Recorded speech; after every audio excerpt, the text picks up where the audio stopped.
오늘은 실패를 극복하는 주식 투자의 저자이신 여신욱 작가님을 모시고 이야기를 나눠보도록 하겠습니다. 작가님 안녕하세요. 안녕하세요. 저는 제주 서귀포에서 투자를 하면서 책을 쓰고 그렇게 살고 있는 여신욱이라고 합니다.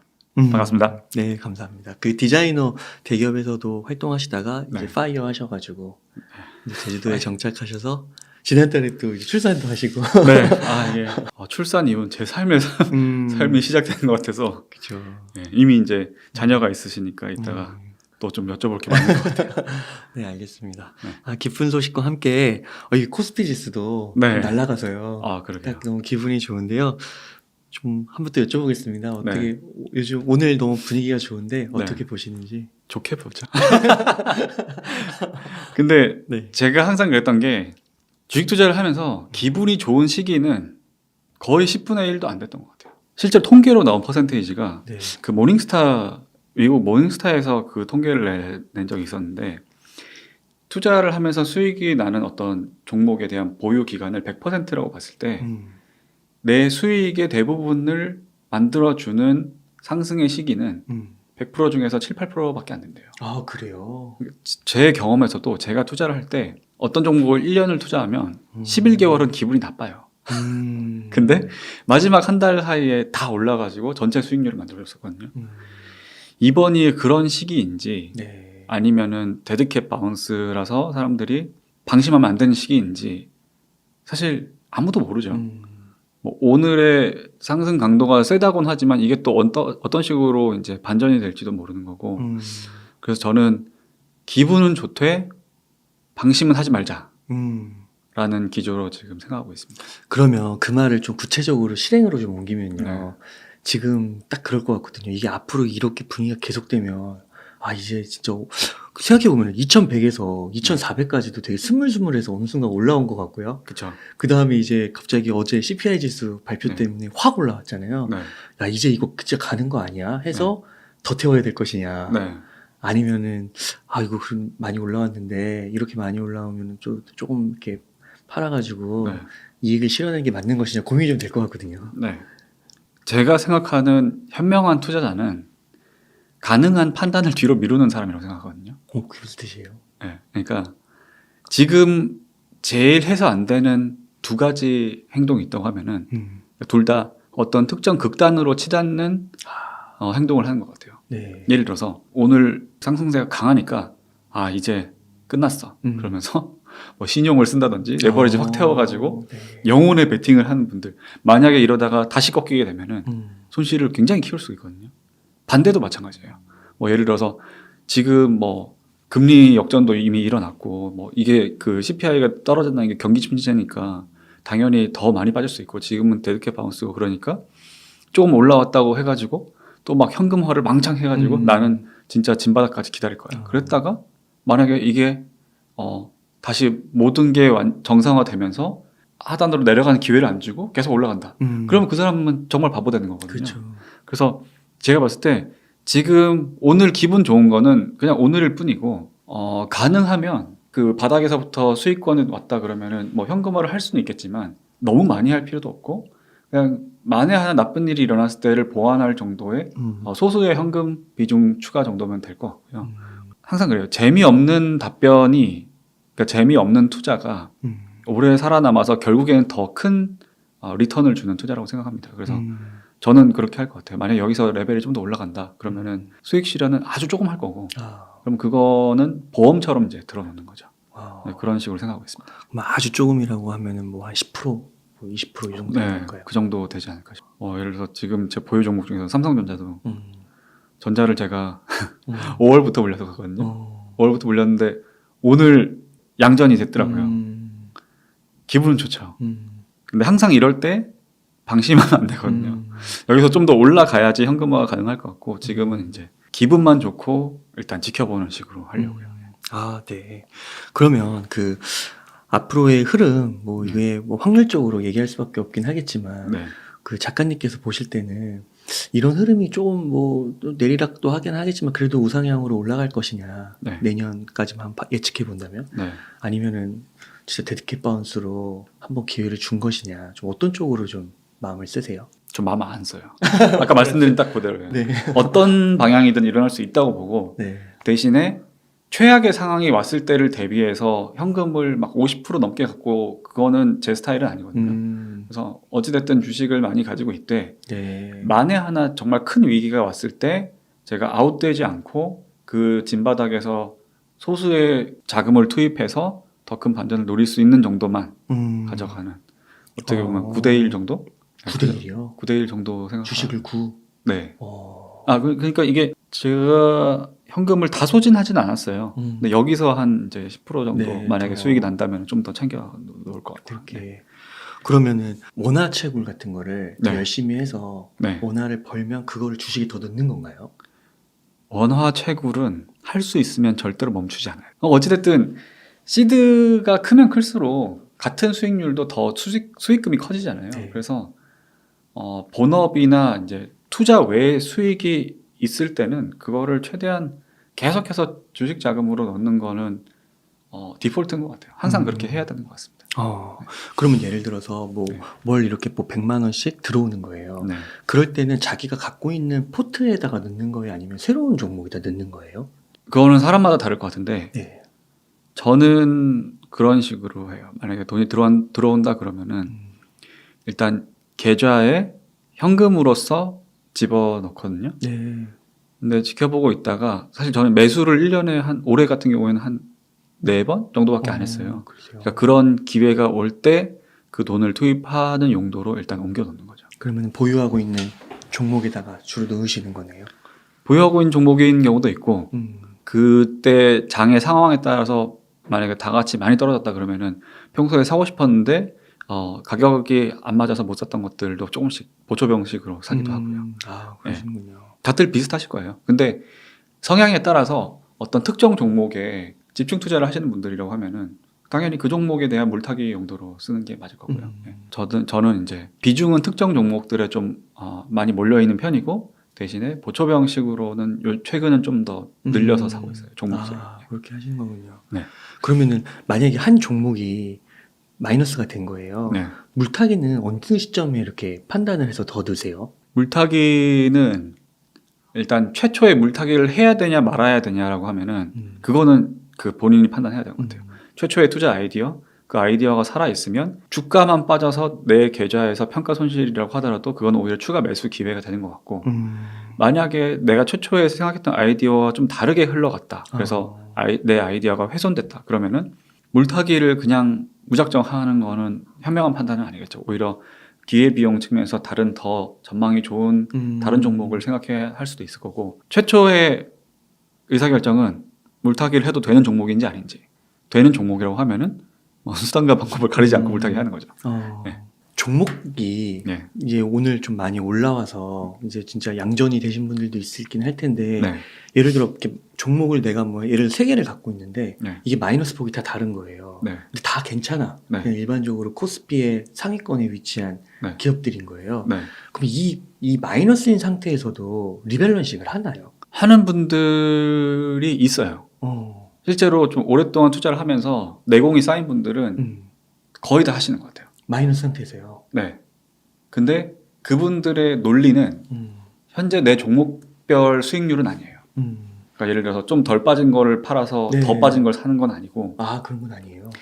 반대로 반등장이 왔을 때 하나, 그다음에 어떤 전체 산업의 업황 변화를 판단했을 때 하나 이렇게 해서 더 먼저 더 많이 오를 것 같은 종목에 리밸런싱을 하는 것 같아요. 그러니까 더 많이 빠진 게 만약에 더 빨리 올라갈 것 같다고 생각하면 거기다 넣을 수도 있는 거예요. 넣을 수도 있고. 근데 이런 말씀을 드리는 게 조심스러운 게 우리나라에 있는 주식 투자자들 중에서 그런 판단이 가능하고 그런 식으로 해서 추가적인 수익률 상승을 기대할 수 있는 분은 5%가 안 돼요. 그러니까 대부분은 그냥 샀던 거 계속 물타기 하다가 어떻게 잘 되는 게 잘 돼서 수익 내도 충분하거든요. 근데 괜히 나의 빈약한 판단력을 개입시켰다가 내 포트폴리오를 더 빈약하게 만드는 경우도 분명히 있거든요. 정말 많아요. 그래서 고수분들은 뭐 그런 얘기를 많이 하세요. 뭐 리밸런싱 해야 된다, 교체 매매를 이런 식으로 해야 된다. 고수분들이니까 그렇게 얘기하시는 거예요. 내가 고수인지 아닌지를 판단해보고 저는 제가 고수라고 생각 안 하거든요. 그런 리밸런싱이나 이런 것들에 대해서 너무 의사결정을 개입하지 않아요. 그냥 내 계좌가 손실 보지 않고 나중에 수익을 낼 수 있을 정도면 전 충분하다고 보고, 오히려 그런 심플한 확신이 심플한 행동을 하게 해서 결과적으로는 저한테는 더 높은 수익률로 찾아왔었거든요. 교체 매매에 대해서 너무 부담감을 갖지 마시고 결론은 그거예요. 내가 샀던 가격보다 더 싼 가격이 왔다. 근데 나는 이 기업에 대한 투자를 계속 할 자신이 있다. 그러면 언제든 물타기 하시면 돼요. 네. 그게 뭐 어떤 종목을 해야 된다. 그 종목 피킹에 너무 부담이나 열의를 가지지 않으셨으면 좋겠어요. 그러니까 이번에 그런 생각이 들더라고요. 오늘 카카오를 보니까 네. 10%를 넘게 오르는 거예요. 네이버도 거의 10%대 같은데요. 하긴 많이 빠지긴 했었죠. 네, 네. 보니까 네이버가 12점. 예, 촬영 시간 기준으로는 9%, 카카오는 12.4%인데 네. 삼성전자는 3.5%, 3% 네. 정도. 네. 그러니까 이게 뭐 너무 이 지엽적인 예를 갖고 온 걸 수도 있지만 네. 삼성전자는 덜 빠졌잖아요. 네. 그리고 네이버, 카카오는 진짜 70%까지도 막 빠졌고. 네. 그랬으면 삼성전자를 이때 좀 팔아가지고 네. 네이버, 카카오를 샀으면 아. 둘 다 또 우량주니까. 네. 지금과 같은 시기에 훨씬 더 많은, 어떻게 보면 훨씬은 아니겠지, 뭐 아니더라도 많은 수익을 얻을 수 있지 않았을까 이런 생각이 좀 들더라고요. 제가 다른 인터뷰에서 그 말씀을 드렸는데 작년에 한창 안 좋을 때였던 것 같은데 그 얘기를 얼핏 드렸었어요. 네이버에 대해서 저는 분석을 안 해봐서 잘은 모르겠지만 20만 원 밑으로 가면은 한번 생각해 보겠다라고 얘기를 했는데 그때가 한 24만 원 정도였거든요. 저희 방송에서 그러셨어요. 아, 그때 네. 여기서 얘기했어요. 네. 근데 실제로 20만 원 밑으로 떨어졌어요. 16만 원 막 이렇게까지 갔었는데 맞아요. 근데 결국 저는 못 샀어요.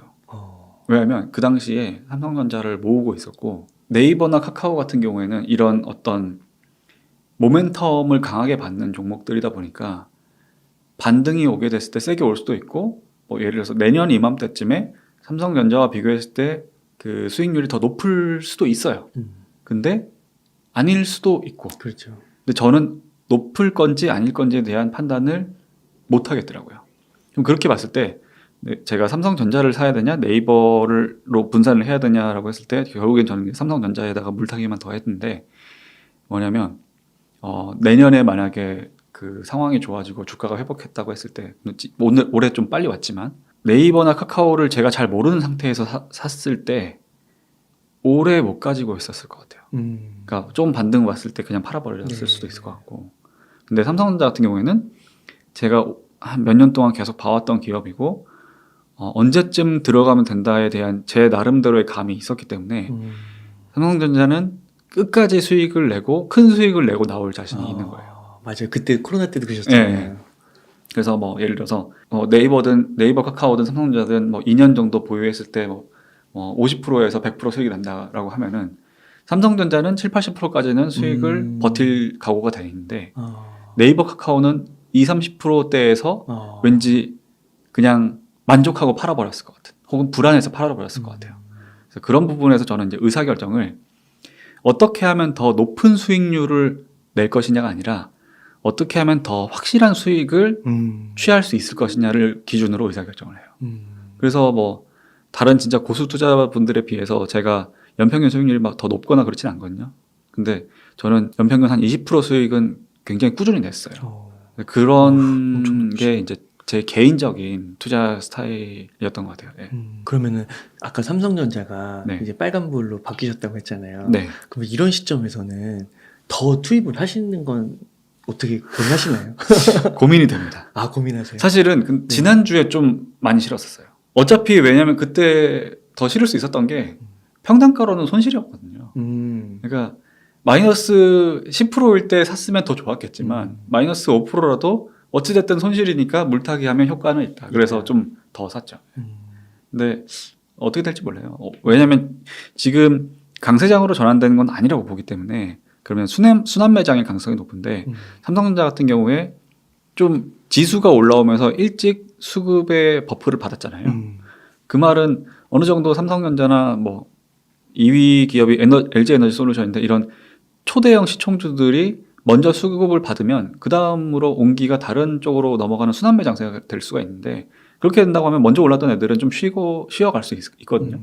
그래서 지금 너무 조급하게 생각할 필요는 없는 것 같아요. 그러면은 삼성전자를 예. 혹시 매도를 한다고 하면 네. 어느 정도 지점에서 좀 생각을 하시는지 말씀해 주실 수 있나요? 저는 작년 1월 달 같은 그런 모든 사람들이 삼성전자와 반도체, 메모리 반도체에 열광하는 시기가 오기 전까지는 안 발 거예요. 그래서 개인적인 기대 수익률은 50%에서 한 80% 정도? 그 정도 보고 있고, 밸류에이션 기준으로는 삼성전자가 PBR 1.2 미만일 때 최고의 투자 기회라고 하면은 1.67, 1.8 그쯤 되면은 그때부터는 좀 분할 매도를 해야 된다고 생각하거든요. 예, 그런 식으로 보고 있습니다. 근데 물론 중간에 어느 정도 수익 실현을 중간중간 할 수는 있을 것 같아요. 뭐 예를 들어서 이런 종목이 있는데 이거를 좀 사보고 싶다 그러면은 수익 난 걸 팔아서 사는 게 더 마음이 편하니까 뭐 일부 덜어낼 수 있는데, 최종적으로 뭐 전량 매도를 한다든지 의미 있는 뭐 3분의 2 이상 매도를 하는 거는 아까 말씀드린 그 정도 밸류에이션까지는 기다리려고요. 그러니까 그때 코로나 때도 하신 방법을 네. 지난 방송에서 얘기해 주셨잖아요. 네네. 그런 게 또 한번 반복될 수도 있는 거네요. 이게 경기 사이클 네. 순환주고 이러니까. 그 반도체, 메모리 반도체 사이클이 지난 20년 동안 그렇게 되었는데 갑자기 향후 2, 3년 동안 세상이 완전히 바뀌지는 않을 것 같거든요. 그래서 그런 부분에서는 어떤 역사적으로 검증된 흐름을 좀 활용을 해보려고 하는 거죠. 그러니까 이게 참 그런 것 같아요. 그 주식이 이 정도 가격 오면 무조건 사야지 했는데 그때 떨어지면은 네. 그 떨어진 이유가 이제 막 뭐 지금은 이제 매크로 이슈 같은 게 너무 강력하잖아요. 네. 그러니까 예를 들면 또 이제 그 과거에 그렇긴 했는데 또 지난 20년은 그렇다고 해서 앞으로 이렇게 된 보장이 있냐 또 이렇게 막 얘기할 수도 있는 거고, 네. 또 중국이 대만을 침공한다고 하는데 네. 그리고 또 우리나라의 생산 기지를 또 미국에다가 또 투자를 해야 된다고 하고, 네. 그러면은 이거는 또 과거랑 완전 달라지는 거 아니냐, 또 막 이런 이슈를 갖다 대면 또 막 이게 흐려진단 말이죠. 그 결심이 네. 약해지고. 네. 어떻게 생각하세요? 피터 린치였나? 그랬는데 그런 격언을 한 적이 있어요. 주식 격언 중에서 가장 비싼 값을 치러야 하는 말은 이번에는 다르다 라는 말이다. 네. 라는 이야기를 했어요. 그러니까 이번에는 다르다가 굉장히 비싼 값을 치러야 하는 뭐라 그러지? 행동이 될 수가 있다는 거죠. 당연히 기존에 없던 세상으로 바뀔 때 큰 투자 기회가 오기도 하고 큰 위기가 오기도 하지만 역사적으로 봤을 때 그 팩트는 그거예요. 문명은 계속해서 발전해 왔고 앞으로도 발전할 거고 당연히 그 사이에 부침이 있을 건데 부침이 있을 때마다 인간이라는 존재는 거기에 적응해 왔다는 거죠. 이건 약간 조지 소로스의 재기성 이론이랑도 비슷한데 모든 작용은 반작용을 낳아요. 그래서 예를 들어서 코로나 때문에 진짜 전 세계가 멸망하는 줄 알았지만 결국에는 다시 정상화되어 왔잖아요. 사람들이 거기에 적응을 하면서. 맞아요. 다른 이슈들도 비슷할 거예요. 러시아가 우크라이나 침공해서 전쟁이 났는데 그 전쟁에 대해서도 투자자들이 적응을 했어요.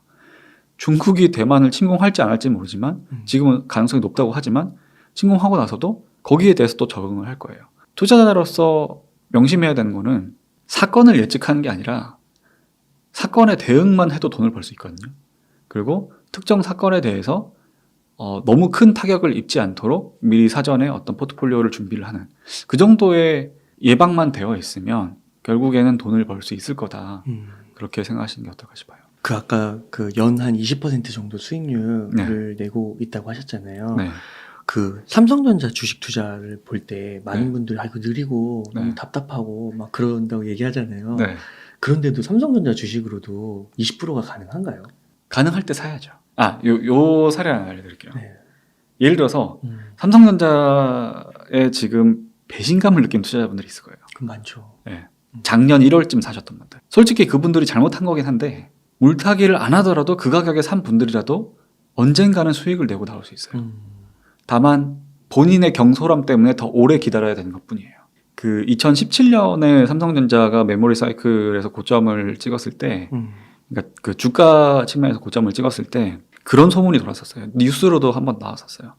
어떤 개인 자산가가 2천억 어치를 삼성전자를 샀대요. 2천억이 있는 분이 삼성전자에 거의 뭐 이제 어마어마한 양을 투자를 한 거예요. 근데 그때가 삼성전자 주가 그때 고점이었어요. 그리고 2018년까지 해서 계속 떨어졌었거든요. 그 사람 망한 거 아니냐. 사람들이 막 그렇게 얘기하는데 전 속으로 그렇게 2천억이 있는 사람을 걱정한다고? 그 사람은 안 팔았어요. 그리고 안 팔았겠죠. 그리고 2019년인가 2020년 이후부터 해서 전고점을 뚫고 갔어요. 그때 샀던 가격보다 더 높은 가격까지 갔어요. 그리고 2021년 1월에 거의 10만 전자 간다고 그 정도까지 올라갔었잖아요. 그러니까 삼성전자뿐만 아니라 굉장히 긴 장기 차트를 봤을 때 꾸준히 우상향하는 기업들이 있어요. 그런 기업들은 단기 고점에 사지 않는 게 좋겠지만 단기 고점에 물리더라도 결국에는 수익 실현을 하고 나올 기회가 생기거든요.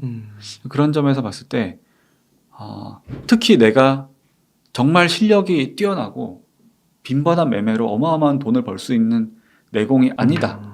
그거를 인정하는 분일수록 좀 선이 굵은 투자를 하셨으면 좋겠어요. 저는 그렇게 하고 있거든요. 네. 네.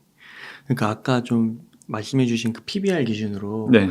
예를 들면 1.5나 뭐 6에도 살 수 있지만 네. 그리고 시간이 지나면 그 위로 갈 수 있지만 네. 1.0이나 1.1대 사는 게 네. 더 좋은 거잖아요. 네. 네. 그리고 50% 수익 낼 수 있는 가능성도 높아지는 네. 거고. 그렇게 삼성전자를 좀 얘기해 주셨는데 네. 다른 반도체주는 네. 투자를 안 하시나요? 잘 몰라서. 아. 근데 제가 이제 그 서귀포에서 음. 그 좀 투자 지인들이 생겼어요. 20대 젊은 친구들인데 코로나 이후에 투자 시작했는데 저보다 분석을 훨씬 잘하는 친구가 있어요.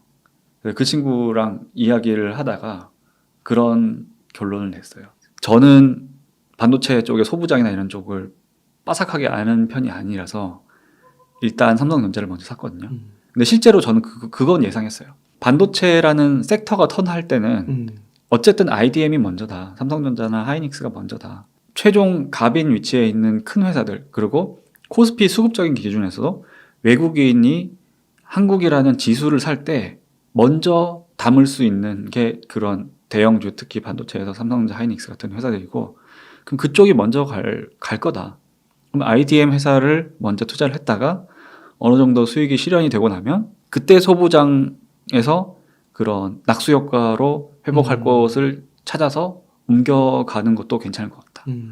그렇게 생각을 했었고 만약에 그런 측면에서 소부장 쪽에서 이제 중소형주를 찾는다고 하면 저라면 그럴 것 같아요. 제일 많이 망가졌던 회사들. 주가 측면에서 제일 많이 망가졌고 어떤 업황의 타격을 제일 많이 입은 회사들이 업황이 돌아섰을 때는 또 제일 큰 턴어라운드를 할 수 있을 것 같거든요.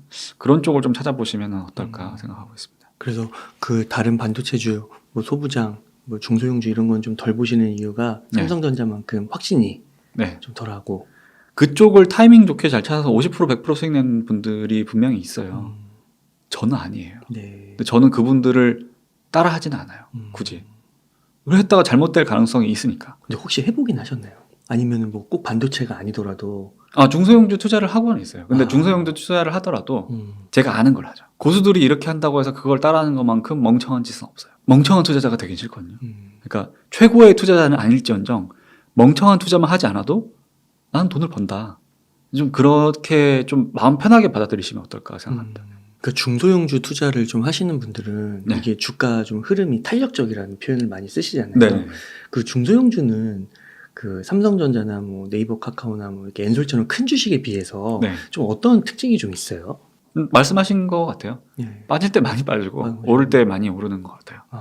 그리고 중소형주를 투자할 때 제일 큰 리스크는 제가 봤을 때는 대주주인 것 같아요. 그러니까 우리나라 산업의 업황이 한 몇십 년 된 회사들이 많단 말이에요. 뭐 최소 10년, 20년 이상 됐기 때문에 상장이 되어 있는데 그런 회사들의 창업자, 대주주인 분들은 이제 자녀한테 어떻게 주식 물려줄지에 대한 고민을 안 할 수가 없거든요. 그렇다 보니까 회사가 안정적으로 그 영위되고 있더라도 주가가 오르는 걸 반기지 않는 분들이 많아요. 그래서 중소형주가 밸류가 싼 주식들도 많고 그런 것 같고 그런 부분들을 좀 상수로 깔고 투자를 하는 게 좋을 것 같아요. 그래서 현재 시점에서 고려했을 때 아까 이제 앞에서도 말씀해 주셨지만 주식과 현금을 뭐 9대 1에서 8대 2 네. 주식을 많이 갖고 계시는 거고 네. 지금도 현금 여유가 만약에 원화채굴로 더 들어온다고 했을 때는 네. 주식을 사야 하는 시점이라고 보시는 거고요. 사야 한다고 보는데 다 사진 않을 것 같아요. 예를 들어서 내가 100만 원이 들어와서 그걸로 주식을 사고 싶다고 하면은 저라면 네. 5대5 정도로 배분해서 5는 물타기를 하고 음. 나머지 5는 또 기회를 위해서 현금으로 정해놓고 그렇게 하면 대략 비율이 한 10% 정도의 추가 현금을 얻을 수 있지 않을까요? 그럼 이제 그런 식으로 해서 만에 하나 생길지 모르는 위기를 대응한 식으로 예, 하면 좋을 것 같아요. 앞으로 또 불확실한 것도 있으니까. 네. 그러면은 요즘에 그 책에서도 말씀해 주시긴 했는데 좀 생각하시는 네. 투자 아이디어? 네. 좋게 보시는 뭐 섹터나 기업이 좀 있으실까요? 올해 이제 매수했던 것들 위주로 좀 제가 어떤 식으로 생각을 이렇게 발전시켰는지 설명을 드리자면은 의미 있게 투자를 했던 게 1월 말, 그 다음에 5월 말이었나? 그리고 6월 말, 9월 말이었거든요. 근데 그 기준이 있었어요. 제가 주로 코스피를 선호하다 보니까 코스피 지수 기준으로 마이너스 2.5% 이상 빠진 날만 매수를 했어요. 왜냐면 그런 지수가 좀 많이 빠지는 날이 대부분 반대 매매가 터진 날이었거든요. 1월 28일이 그랬었고 5월 17일인가 그때 그랬었고 6월에 20 며칠도 그랬고 이번에 9월 28일. 이 2.5%가 네. 약간 그게 정해진 건가요? 아니 정해진 건 아니고 그냥 제가 찾은 거예요. 어. 요 배경을 좀 더 설명드리자면은 네. 반대 매매 때마다 마음고생도 심하게 하고 또 하필 그때 돈이 없어가지고 최고의 투자 기회를 놓친 적이 너무 많았어요. 지난 7년 내내 그랬었어요. 그래서 올해는 작정하고 반대 매매 혹시나 터지면은 그때 뭔가를 좀 사보자. 그래서 그럼 언제가 반대 매매지? 이거를 생각해봤어요.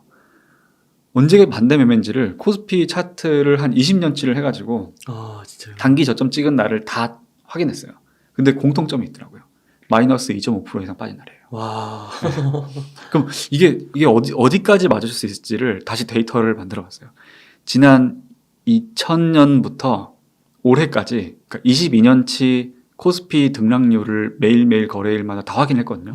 그랬는데 아무리 강세장이거나 좋은 해에도 마이너스 2.5% 이상 빠지는 날이 최소 한두 번에서 1, 2 거래일에서 뭐 코로나나 뭐 지난번 그 금융위기나 그런 때는 많을 때는 뭐 20일 넘게 이제 하락한 그런 2.5% 이상 빠진 날이 있더라고요.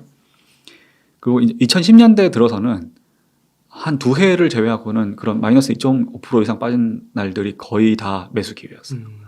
매수 기회가 없었던 해도 있는데 그 해는 강세장이었으니까 굳이 뭐 아무것도 안 해도 기분은 좋았을 거예요. 그렇게 보면 그러면 나는 이런 원칙을 세우자. 마이너스 2.5% 이상 빠지는 날은 매수를 한다. 이렇게 했고 그거를 올해 처음으로 테스트 런을 돌렸는데 성과가 나쁘진 않았어요. 그래서 이제 그렇게 해서 1월 초에 샀던 게 현대미포조선. 그거는 이제 원래 보유하고 있었는데 조금 더 산 거였고요. 5월에 샀던 게 삼성전자였는데 삼성전자는 좀 물렸죠. 삼성전자는 제가 좀 급하긴 했었어요. 그래서 물렸는데 어쨌든 이제 회복이 되고 있고 6월 말에 산 게 농심이었어요. 농심 같은 경우에는 그때 좀 확신이 들었던 게 그날 농심이 빠졌을 때의 밸류에이션이 코로나 때 그 진바닥 때랑 같더라고요. 이 정도면 너무 마음이 편하다. 그랬고 그 농심은 그래서 한 단기간에 한 10몇 프로 정도 수익이 났는데 원래는 내년까지 들고 가고 싶었는데 제가 리스크 매니지먼트 차원에서 좀 일찍 팔았고요. 그리고 9월 28일에 한 3종목 정도를 샀는데 첫 번째가 삼보판지. 삼보판지는 이제 골판지 주식인데 골판지 주식이 사이클 상으로도 지금 안 좋은 상황인데 폐지 가격이라고 하는 중요한 지표가 좀 떨어지기 시작했더라고요. 그리고 밸류에이션 상으로 봐도 지금 꽤 매력적인 구간이다. 골판지가 성장주냐 뭐 사이클주냐 이런 거에 대한 논란은 많은데 저는 그냥 사이클주라고 생각을 하고 그렇다고 하더라도 지금은 사이클에서 저점이다. 사도 되는 구간이다라고 생각해서 삼보판지를 매수를 좀 했고 두 번째가 LS전선 아시아. LS전선 아시아는 작년 3분기 실적이 안 좋았었어요. 근데 작년 3분기 안 좋았던 이유가 베트남의 락다운 때문이었거든요. 이제 여기가 이제 동남아시아에 전선을 납품하는 회사인데 그래서 베트남 락다운 때문에 기저 효과가 생길 것이다. 그러면 올해 3분기는 실적이 괜찮을 것이다. 라고 생각을 해서 매수를 했었고 그 다음에 이제 아난티라는 종목을 샀는데 아난티는 원래 에머슨 퍼시픽이라고 해서 되게 유명한 대북 테마주였어요. 그래서 그때는 막 조단위 시총까지 갔다가 지금 거의 절반 이하로 떨어졌는데 이 회사가 좀 바뀌고 있더라고요. 원래 대북 테마로 해서 그 회사가 물렸던 투자가 금강산 쪽 개발 자금이었는데 그걸 올해 상반기에 전액 손상차손으로 털어냈어요. 그래서 이제 더 이상 대북 테마주가 아니에요. 근데 대부분 사람들이 아직 대북 테마주의인 걸로 착각하고 있어요. 그런 것들에 대해서 리포트를 쓴 것도 봤고 뭐 좀 봤는데 거기 리조트가 굉장히 브랜드 가치가 높더라고요. 사람들이 막 1박에 40만 원에서부터 80만 원까지 하는데 못 가서 막 난리예요. 그리고 내년에 만들어질 회원권을 벌써부터 뭐 거의 다 팔았대요. 이런 얘기를 들어보니까 꽤 괜찮아 보이더라고요. 그래서 아까 말씀드린 세계 중소형주 같은 경우에는 이제 보초병 수준으로 좀 집어넣었고 그 아난티 같은 경우에 3분기 실적이 괜찮게 나왔거든요. 재무 구조상에서 큰 리스크만 그러니까 지금 부채가 좀 많은 편이니까 피해갈 수 있으면은 괜찮을 것 같다고 생각을 하고 있고 이번에 이제 제가 이제 책 내고 나서 인터뷰를 하려고 여기저기 돌아다니기 위해서 이제 숙소를 잡았는데 서울의 드래곤시티에 있는 호텔을 잡았거든요. 거기를 제가 서울 올 때마다 좀 즐겨 찾아요. 근데 그게 그 드래곤시티를 이제 개발을 한 회사가 서부 T&D라는 회사인데 여기 같은 경우에는 이제 야심차게 이렇게 큰 호텔을 세 동이나 해서 1,700개 객실을 딱 짓고 나서 사드 터지고 코로나 터지고 이래가지고 오랫동안 좀 힘들었던 회사거든요. 근데 이제 그 보유하고 있는 부동산 가치나 이렇게 워낙에 높아서 좀 자산주로 구분할 수 있고 어느 수준 이상은 빠지지 않는데 제가 코로나 터지고도 여러 번 방문을 했었고 요번에 이제 또 오랜만에 방문을 했는데 투숙객이 너무 많아진 거예요. 원래 로비 가면은 저 포함해서 5명도 없을 때도 많았어요.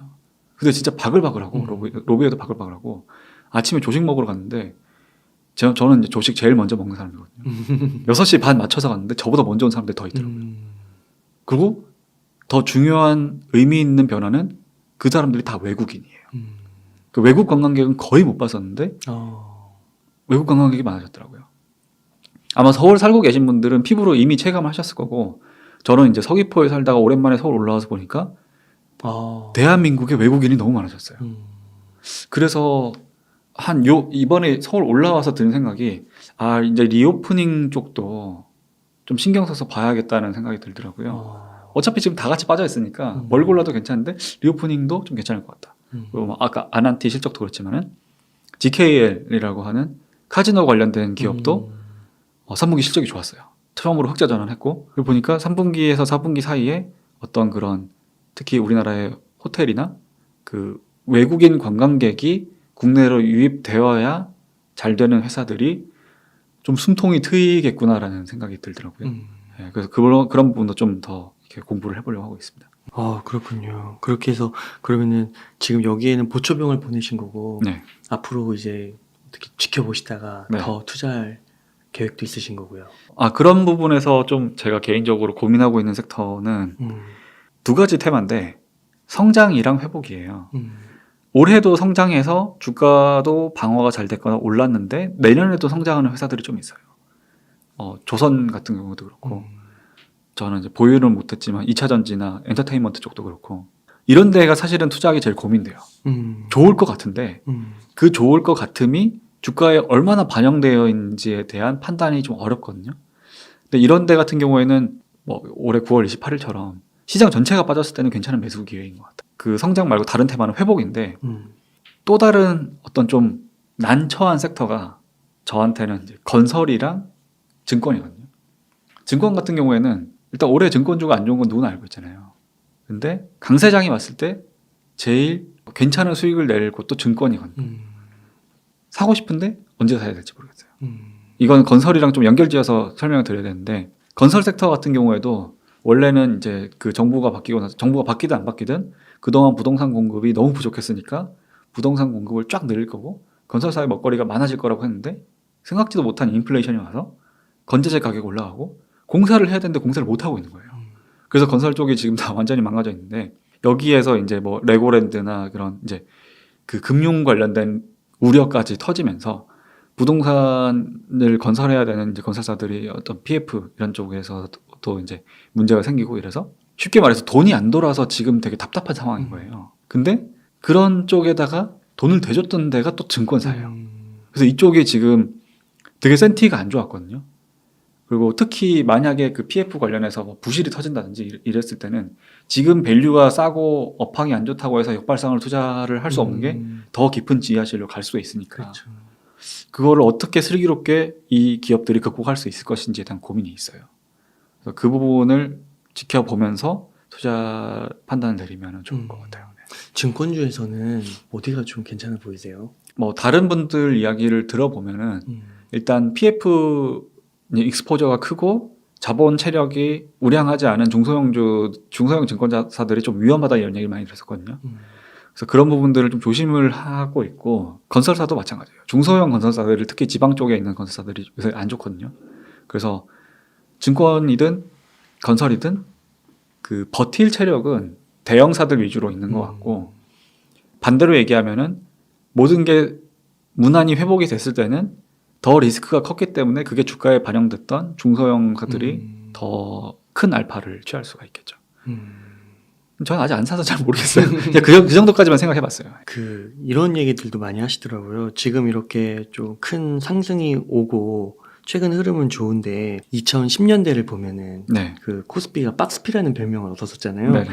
그래서 앞으로도 뭐 해봤자 뭐 3천, 2천 뭐 그 사이에서 계속 왔다 갔다 하는 게 한 5년에서 뭐 길게는 7, 8년까지도 네. 가지 않겠냐 그렇게 얘기하시는 분들이 있어서 이런 횡보장이 만약에 온다고 했을 때 네. 뭐 투자법 같은 게 있을까요? 제가 투자하기 전 세대에 그러니까 2011년에 저점을 찍고 한 2017년까지 박스피였었는데 그때 슈퍼개미가 된 투자 선배분들이 있어요. 그러니까 횡보장이라고 해서 돈을 못 버는 게 아니거든요. 근데 그때 돈을 벌었던 분들의 공통점은 그냥 기업에 집중했어요. 어느 시대건 간에 그 시대의 상황에 맞게 제일 괜찮은 수혜를 입는 회사들이 있거든요. 또는 경영 능력이 뛰어나서 그런 저성장의 시대에서 성장을 하는 회사들이 있거든요. 그냥 그런 기업을 찾기 위해서 노력하면 되는 것 같아요. 그런 기업을 찾아서 투자를 한 분들은 장세에 상관없이 큰 돈을 벌었었고 그래서 그런 기업에 집중하는 게 결국에는 장세와 상관없이 우리가 해야 할 일이 아닐까 생각합니다.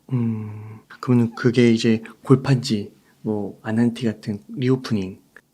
걔네가 제일 잘 오를 거라는 건 아니고요. 제가 개인적으로 제일 마음이 편했기 때문에 샀던 기업들이에요.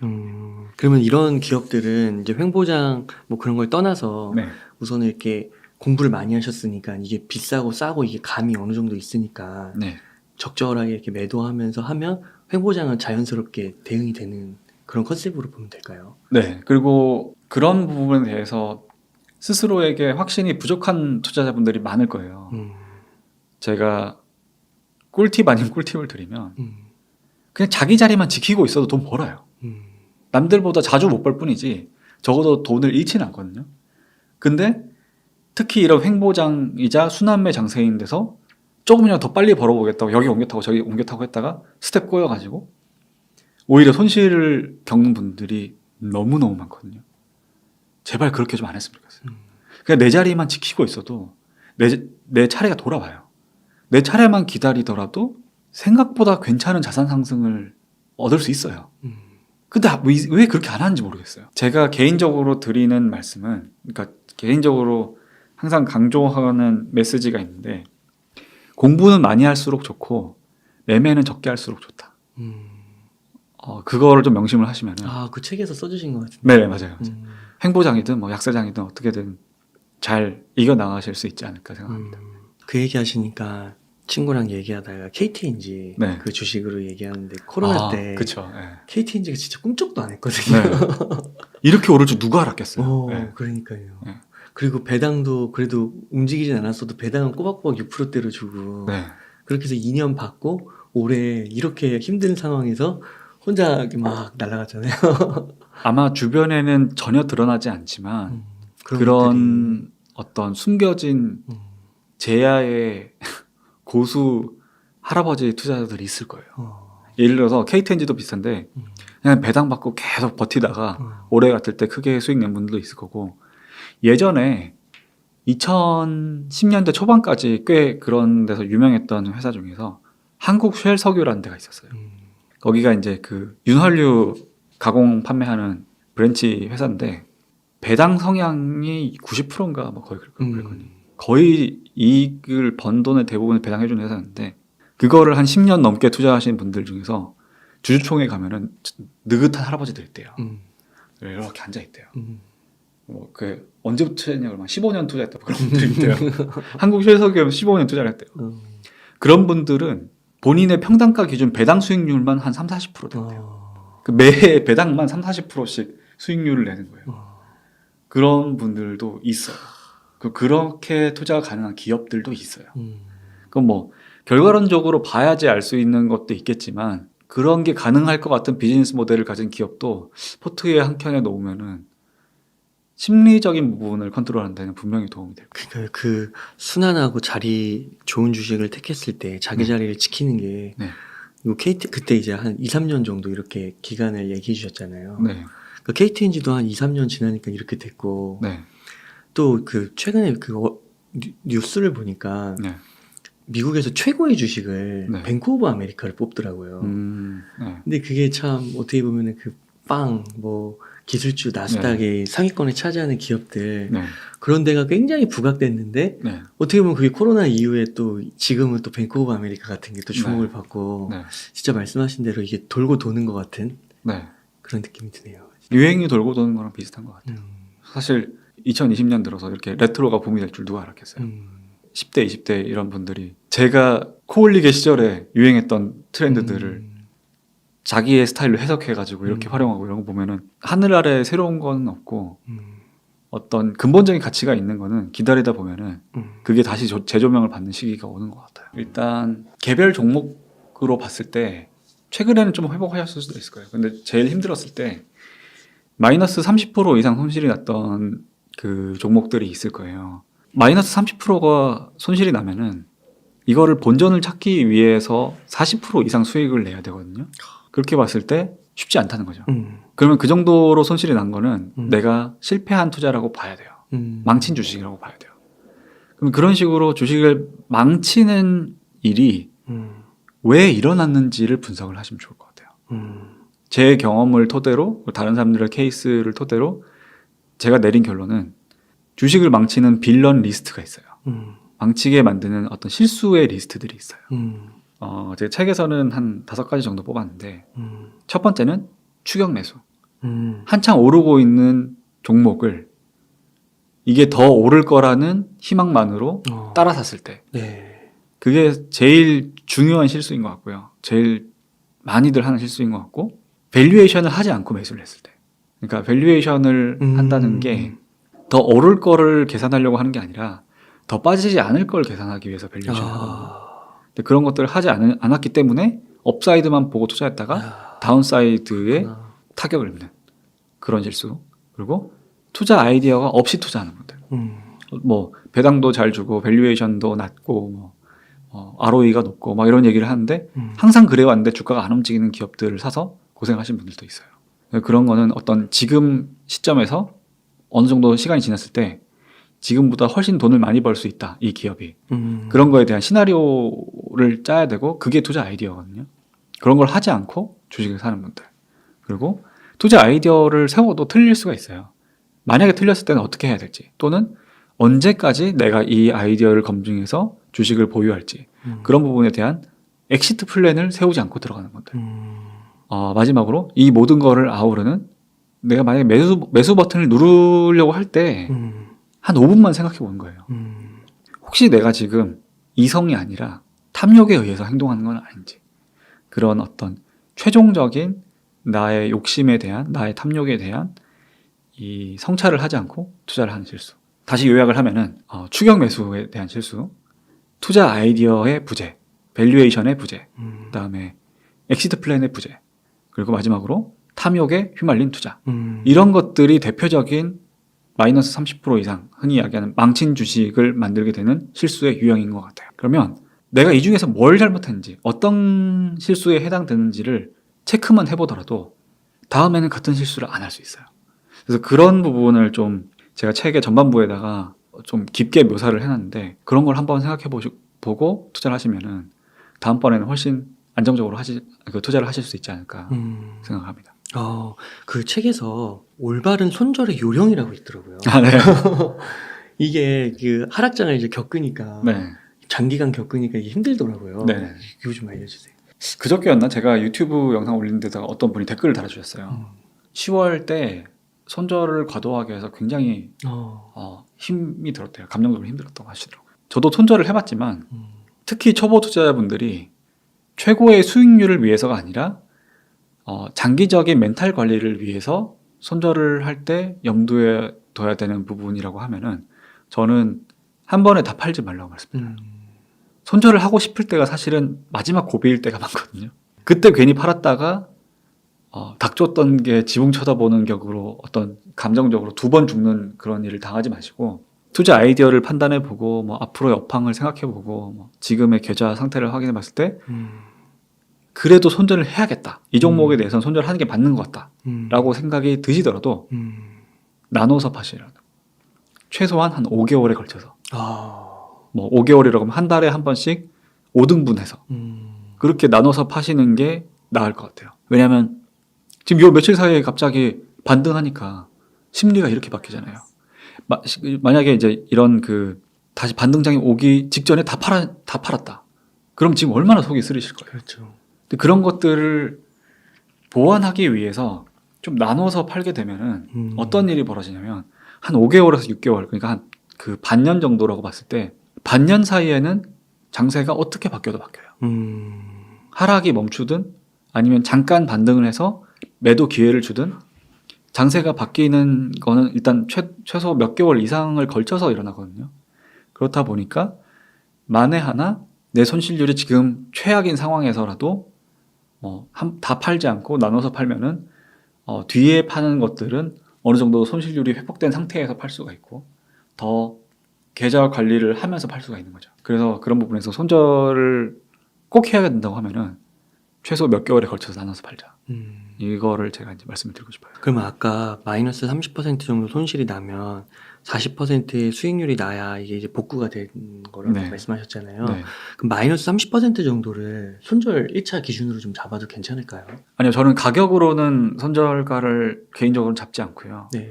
근데 마이너스 30%까지 손실이 났다고 하면은 팔아야 되는 주식이라는 게 아니라 그만큼 복구하기 힘든 주식이라. 교체 매매를 하고 싶을 수도 있고 손절을 하고 싶을 수도 있는데 그런 경우도 있어요. 제가 마이너스 30%까지 손실이 났던 종목들이 몇 개 있거든요. 마이너스 30% 이상. 대부분 1년 반에서 2년 사이에 80%에서 100몇십 프로 이상씩 수익을 내고 나왔어요. 그러니까 주식이 반전이 일어나면 또 그렇게 드라마틱하게 주가가 오를 수도 있거든요. 네. 그걸 놓치고 먼저 팔았다가 오른 주식을 봤을 때 그 쓰라림은 안 겪어본 분들이 단 한 명도 없을 거예요. 버티면 되는 건데 왜 안 버텼을까? 그런 면에서 손실률은 잊어버리시고 최초에 그 종목을 샀던 이유를 먼저 생각해 보시면 좋을 것 같아요. 그 이유가 지금 상황이 바뀌면서 투자 아이디어가 훼손됐다, 부러졌다. 그러면 이제 그때 손절을 하는 거지. 그냥 주가 자체가 빠졌다고 해서 손절을 해야 된다는 건 아니거든요. 네. 손절의 기준은 물론 이제 단기적으로 트레이딩 하시는 트레이더 분들은 손절가로 잡는데 그게 아니라 전업 투자자가 아니라 부업 투자자, 본업이 있고 좀 더 느린 호흡으로 투자를 하시는 분들이라고 하면은 그러니까 손절가를 잡는 게 아니라 손절 상황을 잡는 그런 식으로 투자를 하시는 게 나을 것 같아요. 말씀하신 게 성립을 하려면 네. 애초에 그 마이너스 30%가 나더라도 네. 이거는 그러니까 내가 고점에 잡은 거잖아요. 어떻게 네. 보면 그래도 이게 시간이 지나면 그 고점을 뚫고 갈 수 있다라고 네. 생각하는 그 네. 미래 성장성이 있는 그런 주식을 사야겠네요. 그렇죠. 그리고 사실은 사기 전에 혹시나 이게 마이너스 30% 이상 빠질 가능성이 조금이라도 보이면 아무리 많이 오를 것 같아도 놓아주는 허심탄회함도 필요하겠죠. 이게 밸류에이션이 저는 되게 딱 와닿는 것 같습니다. 네. 5가지 중에서. 저도 많이 실수해요. 올해도 그렇게 해가지고 마이너스 20몇 %에서 손절하는 기업도 있었고 근데 이제 어떻게 보면 제가 책을 쓸 때 제 자신에 대한 반성도 되게 많이 했어요. 그때 나는 이랬기 때문에 앞으로의 나는 이렇게 하지 않겠다라는 어떤 다짐들을 정리해 보니까 거의 대부분 투자자분들에게 적용할 수 있는 어떤 요령들이 생기더라고요. 그 삼성전자로 다시 한번 가서 그 책에서 네. 삼성전자에 많이 물렸는데 어떻게 해야 할까요? 이런 부분이 있더라고요. 네. Q&A로 답을 해주셨는데 만약에 삼성전자를 사서 마이너스 30%가 된 거예요. 네. 그러면은 어떻게 해야 되는 거예요? 위로의 말씀을 드리면서 저도 물렸었고요. 그 질문을 드리고 싶어요. 만약에 우리나라에 있는 2,000 몇백 개 종목 중에서 하나에 물려야만 한다면 차라리 삼성전자에 물리는 게 마음 편하지 않았을까. 그래서 삼성전자를 샀던 이유가 그런 걸 거예요. 네. 이 회사는 내가 주식은 잘 모르지만 이 회사는 믿을 수 있어. 그랬기 때문에 산 거였을 텐데 그냥 지금 좀 가격 빠졌다고 해서 그때 그 투자 아이디어가 바뀐 건 아니거든요. 그러니까 저는 투자 아이디어가 꼭 정교할 필요는 없다고 봐요. 삼성전자에 투자하는 분들은 크게 두 가지의 다른 투자 전략으로 접근을 하거든요. 첫 번째는 메모리 반도체의 사이클을 기본으로 해서 투자 아이디어를 잡는 분이 있어요. 나머지 쪽에 있는 분들은 내가 주식은 잘 모르는데 삼성전자는 우리나라에서 제일 큰 회사니까 망하지 않을 거야. 그래서 기다리다 보면은 나에게 수익을 줄 거야. 요 아이디어가 있어요. 둘 다 틀린 아이디어가 아니에요. 투자 호흡만 다를 뿐이지. 근데 아마 작년 1월 달에 삼성전자를 사서 물린 분들은 이 후자에 해당하는 아이디어로 투자를 한 건데 진입점이 좀 아쉬웠던 것 뿐일 거거든요. 그렇게 보면은 지금 와서 다른 종목 발굴할 수도 없을 거예요. 아마 그러실 거예요. 괜히 다른 종목으로 옮겨 타서 수익률 만회하려고 하다가 스텝만 꼬일 거예요. 그냥 물린 종목에, 물린 삼성전자에 계속 물을 타면서 기다리시면은 2년 기다릴 각오로 물타기를 하면서 버티시면 제가 생각했을 때는 1년 안에 괜찮은 기회가 올 것이다 라고 말씀드리고 싶습니다. 이게 그 네이버 카카오에 적용이 안 되나요? 네이버 카카오요? 네. 적용된다고 봐요. 네이버 카카오도. 네, 이거는 이제 여담인데 제가 삼성전자 다닐 때는 삼성전자를 이렇게 사랑하지 않았어요. 근데 지나고 나서 퇴사하고 나서 보니까 정말 유능하고 성실한 직원들이 모여있는 회사예요. 근데 그 당시에 제가 삼성전자 다닐 때만 하더라도 삼성전자에서 주는 연봉을 맞춰주고 이직할 수 있는 회사가 네이버 카카오밖에 없었어요.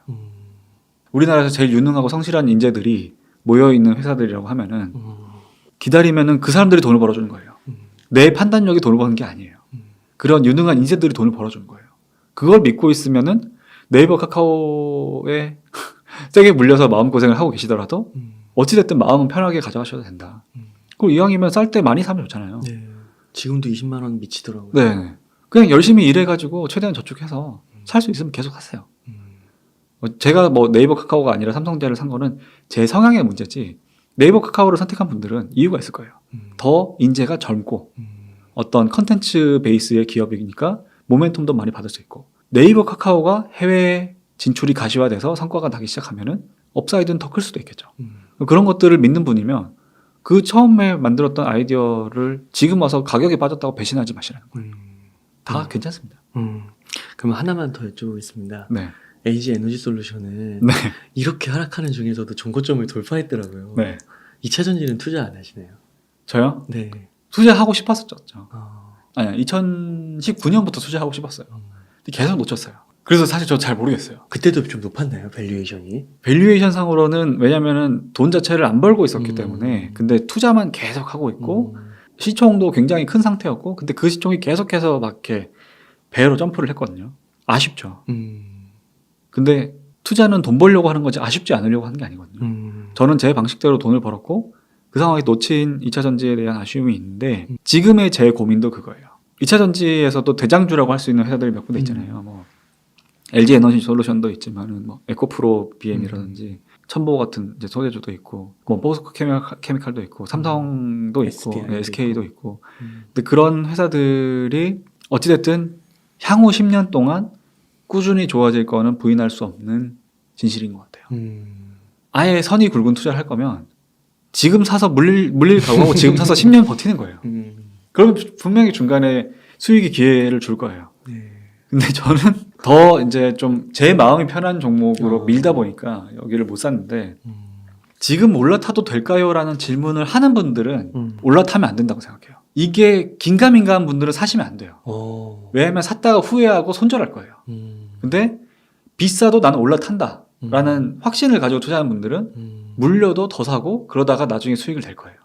그러니까 이거는 이 회사가 오를지 말지가 중요한 게 아니라 이 회사에 투자할 자격이 있는지 없는지가 더 중요한 것 같아요. 우리가 지금 최종 수익률을 서로 비교하려고 그 주식 투자를 한 게 아니잖아요. 내가 내 자산을 늘리고 나의 노후를 준비하고 우리 가족들이 더 잘 살기 위한 건데 왜 이렇게 수익률 비교하면서 종목 피킹하려고 돌아다니는지 모르겠어요. 사람들이 이상해요. 다 이렇게 게임하러 온 사람들 같아요. 주식 투자를 하면서 어떤 MTS 상에서 보여지는 숫자 변동은 게임머니처럼 보여요. 근데 여기에 넣은 자산은 남의 자산도 아니고 내 자산이에요. 내 돈이고 내가 번 돈이고 이 돈을 가지고 내가 분유값 사야 되고 내가 내 집 마련 자금으로 만들어야 되고 내 은퇴 자금으로 만들어야 되는 돈이거든요. 그냥 내 생각만 하셨으면 좋겠어요. 다른 분들 수익률 같은 거 생각하지 마시고 특히 요즘처럼 반등될 때 어느 쪽이 먼저 오르고 어느 쪽이 늦게 오르고 순환매 장세 올 때 중심을 잃지 않으셨으면 좋겠습니다. 예, 작가님 오늘 많은 여러 얘기 해주시고 좋은 섹터도 이렇게 진단을 해주셨는데요. 네. 만약에 1억 원 정도가 생기면 어떤 포트폴리오를 구축하시겠습니까? 그런 분들 많아요. 특히 어느 정도 본업이 받쳐주는 분들 중에서 주식에 대해서 큰 관심이 없는 분들이 단기간 투자할 돈이 생겼을 때 어떻게 투자하면 좋을지를 고민하시는 분들이 있어요. 물어보시는 분들이 있어요. 제가 한 달 뒤에 빼야 되는 돈이 있는데 요거 한 10%만 수익 내고 싶거든요. 어떻게 하면 좋을까요? 그 한 달에 10%를 버는 게 얼마나 허황된 수익률인지 말씀을 드릴게요. 네. 간단해 보이잖아요. 내가 지금 단기에 좀 투자할 자금이 있어. 요걸 단기만 수익을 내면 좋겠어. 한 달에 10%를 그 1년 동안 같은 수익률을 내잖아요. 수익률이 160%예요. 2.6배로 원금이 늘어나요. 그거를 5년만 할 수 있잖아요. 만약에 내가 1억을 그런 수익률로 투자해서 5년이 지나면 118억이 돼요. 발이 안 되는 수익률이에요. 이루어질 수 없는 수익률이에요. 근데 돌아와서 보면은 지금 내가 잠깐 목돈이 있고 이걸 한 달만 굴려서 10%만 수익 내면 좋겠다는 되게 간단해 보이잖아요. 그러니까 그게 어떤 확률에 대해 생각해보지 않고 스스로를 속이고 있는 짓인 거죠. 단기 투자를 하면 안 되는 건 아닌데 단기 투자는 어떻게 하는 거냐? 단기 투자할 돈이 생겼을 때 하는 게 아니라 단기 투자할 투자 아이디어가 생겼을 때 하는 거예요. 근데 그걸 사람들이 그 반대로 생각하는 것 같아요. 단기 아이디어라고 하면 뭐 이벤트 드리븐일 수도 있고 모멘텀 투자할 수도 있는데 그거에 대한 어떤 견고한 논리가 생겼을 때 투자하는 거지 돈이 생겼다고 투자하는 게 아니다. 그 부분을 생각을 하시면은 앞으로 나중에 이제 의사결정 내릴 때 좀 도움이 되실 것 같아요. 그렇죠? 그러면은 네. 약간 중장기로 네. 한 3년 볼 수 있어요. 네. 그러면 어떻게 투자하시겠어요? 삼성전자 사세요. 그러니까 이게 삼성전자가 제일 많이 오를 거라는 게 아니라 삼성전자 같은 회사에 내가 잘 모르는 상황에서 묻어 놓으면은 3년까지 버틸 수 있어요. 그럼 그 사이에 수익 기회가 와요. 근데 괜히 더 많이 오를 것 같은 잘 모르는 종목을 사면은 빠졌을 때 못 버티고 조금만 올랐을 때 못 버텨요. 그러니까 좀 굵직한 수익을 가져가려면은 내가 쉽게 이해할 수 있고 견딜 수 있는 마음 편한 종목을 사는 게 더 나은 것 같아요. 그렇게 해서 삼성전자와 같은 네. 뭐 삼성전자 우리나라 1등 기업이니까 뭐 최고일 것 같긴 하지만 네. 그거에 준하는 네. 기업들을 선택해서 네. 거기에 3년 정도 보고 네. 포트폴리오 마음에 편한 대로 정해가지고 넣으면 네. 되겠군요. 만약에 우리나라를 정 못 믿겠으면 그냥 미국의 1등 기업 사서 버티는 거죠. 그렇게 할 수도 있을 것 같고 뭐 애플 같은 경우에도 그렇게 많이 빠졌다고 하는데 어젠가 9% 올랐다고 했잖아요. 엄청 올랐어요. 뭐 애플을 믿으시던지 삼성전자를 믿으시던지 아니면 뭐 이머징 회사 같은 이머징 국가에 투자할 수 있잖아요. 네. 베트남 1등 기업 사서 뭐 버티던지 어찌됐든 내가 1등 투자자가 아니면 그냥 1등 기업에만 투자해서 버티는 게 훨씬 나은 것 같아요. 그리고 요거 꼭 여쭤보고 싶었는데 네. 저희가 이제 하락장을 이렇게 견디면서 정말 수많은 전문가분들의 이야기도 많이 들었고 네. 공부도 많이 했고 네. 불안하니까 더 그렇게 들었던 것 같은데 댓글에 이제 보니까 뭐 이제 뭐 저분 말대로 반대로 하면 된다고 막 이런 것도 이렇게 대놓고 막 쓰시는 거예요. 네. 환호할 때는 언제고. 네. 그래서 전문가들의 전망이 왜 틀리는가 이걸 또 책에 써주셨더라고요. 네. 그거 좀 마지막으로 한번 알려주시면 좋겠습니다. 네. 일단 책에서는 제가 개인 투자를 대상으로 이야기를 했기 때문에 조금은 적나라하게 이야기를 했지만 그렇게 생각하시면 좋을 것 같아요. 전문가 분들의 예측을 위한 노력을 폄하하면 안 돼요. 왜냐하면 전문가라고 하는 분들은 우리가 본업에 뭐 8시간, 9시간을 투자하는 이상으로 하루에 12시간, 14시간 이상을 예측을 위한 어떤 데이터 분석이나 경제 공부에 투자하시는 분들이거든요. 그래서 그분들의 예측에 대한 노력을 무시하면 안 돼요. 근데 비즈니스 모델 측면에서 전문가로 활동하시는 분들이 돈을 버는 원리는 예측의 성공이 아니에요. 예측의 제공이에요. 예측을 제공하는 대가로 연봉을 받으시는 분들이기 때문에 어떤 상황이 되었든 예측을 계속해서 제공하셔야 돼요. 그때 그 당시에 있는 데이터를 기반으로 했을 때는 이게 제일 합리적인 예측이다라는 거를 어떻게든 이제 예측 자체를 제공을 하셔야 돼요. 당연히 확률적으로 틀릴 수밖에 없죠. 그렇죠. 그걸 100% 맞추는 사람이면은 전문가로 활동 안 해요. 어디 제야에서 한 수십조 들고 놀고 있겠죠. 근데 어찌됐든 뭐 6분의 4가 됐던 뭐 5대 5가 됐던 6대 4가 됐던 5대 5가 됐던 예측이라는 거를 계속해서 제공하는 게 그분들의 미션이기 때문에 그걸 하는 거고, 그 예측의 제공에 대해서 예측의 성공에 대한 판단은 결국에는 개인 투자자들이 직접 내려야 되는 부분인 것 같아요. 그래서 왜 그분들이 계속해서 어떤 전망을 틀리는지에 대해서 원망하지 마시고 그분 전문가분들을 개인 투자자로서는 활용을 해야죠. 그분들이 그런 예측을 내기 위해서 어떤 데이터를 봤는지, 무슨 논리를 펼치고 있는지, 그 논리를 내가 생각하는 어떤 그 의사결정에서는 어떻게 판단해야 되는지에 대한 2차적인 해석, 이런 것들이 이제 개인 투자자의 숙제인 거고, 결국에는 그런 데서 최종적으로 나만의 판단을 더 잘 내리기 위해서 전문가 분들을 활용하는 거다. 이렇게 생각하면 좋을 것 같고요. 그런 측면에서 특히 경험이 부족한 분들, 난 잘 모르니까 어쨌든 전문가들을 믿을 수밖에 없잖아요 라고 하는 분들은 그걸 하시면 좋을 거예요. 양념 반 후라이드 반. 뭐냐면 전문가분들 중에서도 강세론자가 있고 약세론자가 있거든요. 네. 둘 다 들어보세요. 어떤 특정 섹터에 대해서도 더 좋게 얘기하는 분이 있고 더 나쁘게 얘기하는 분들이 있어요. 둘 다 들어보세요. 그래야지 뭐 무조건 중도를 위한 중도가 아니라 양쪽을 다 들어보고 최종적으로 판단을 내리면 훨씬 스스로의 어떤 의사결정에 대해서 의심이 많이 줄어들 거예요. 양쪽으로 다 들어보면은 특히 더 도움이 되실 거다. 네. 구체적인 조언까지 감사드립니다. 예, 작가님, 그러면은 끝으로 네. 시청자분들께 강조하고 싶으신 말씀이나 하고 싶으신 말씀 있다면 부탁드리겠습니다. 최근에 주가가 갑자기 좋아져서 저는 오히려 불안해요. 이게 단가? 근데 그렇다고 해서 혹시나 있을지 모를 더 큰 위기를 무슨 약간 예전 수십 년 전에 종말론자들이 하듯이, 종말론자들이 막 짐 다 싸고 기다리듯이 그렇게 나쁘게 볼 필요는 없다고 보거든요. 주식시장에서는 머물러야 돼요. 결국엔 머물러 있어야지 주식시장에서 돈을 벌 수 있고, 근데 머물러 있는 과정에서는 만에 하나 일어날 수 있는 나쁜 일도 아주 약간이라도 보험을 들고 투자를 하는 게, 그게 제일 현명한 투자자의 길인 것 같고요. 그동안 마음고생 많으셨는데 이번 기회를 반전으로 다시 좀 강세장이 왔으면 좋겠지만, 그렇게 되지 않더라도 우리 너무 실망하지 마시고 대신에 끝까지 살아남아서 진짜 괜찮은 반등장이자 강세장이 왔을 때 더 기분 좋은 얼굴로 더 점프한 자산으로 다시 뵐 수 있기를 기대합니다. 그 작가님께서 서두에 네. 딱 오늘까지만 딱 즐기자. 네. 그리고 내일부터는 다시 리셋하고 네. 약간 그런 느낌으로 다시 투자에 임하는 네. 그런 걸 말씀해 주셨는데 너무 와닿았던 것 같고요. 네. 그런 의미에서 오늘까지 딱 즐기시면서 또 앞으로 또 실수할 수도 있잖아요. 네. 그러니까 그런 걸 줄이기 위해서 이 실패를 극복하는 주식 투자, 이 책 꼭 한번 읽어보시면 너무 좋을 것 같아요. 그 삼성전자 얘기가 많이 나왔는데 네. 진짜 작년 초에도 그렇게 좋아가지고 환호하다가도 네. 결국 이렇게 된 거잖아요. 그러니까 그런 실패를 줄이기 위해서 네. 딱 오늘까지만 이렇게 한번 즐기고 또 냉정해질 필요가 있는 것 같습니다. 이렇게 해서 실패를 극복하는 주식 투자의 저자이신 여신욱 작가님을 모시고 이야기를 나눠봤습니다. 긴 시간 동안 유익한 인사이트 많이 나눠주셔서 감사의 말씀드립니다. 오늘 고생 많으셨습니다. 네, 감사합니다. 감사합니다.